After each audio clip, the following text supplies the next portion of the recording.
Hello, I am Sonny Gibson, and for the past 40 years I have been very much concerned about the history of the early Negro in Kansas City.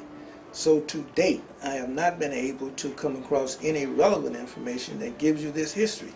So I decided to author this book, 1865, The Early Negro History Here in Kansas City. And I want to say to you that there's a lot of history involved here.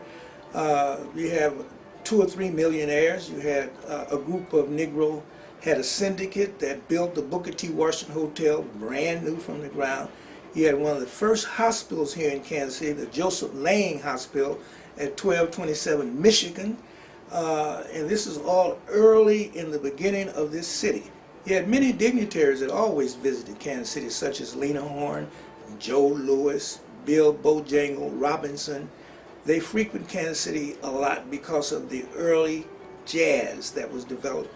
So please come to the historic book signing and lecture on August the 23rd at 5 to 7 p.m. in the Lincoln Building at 1601 East 18th. That's sponsored by the Black Economic Union and the Cascade Media Group. See you there.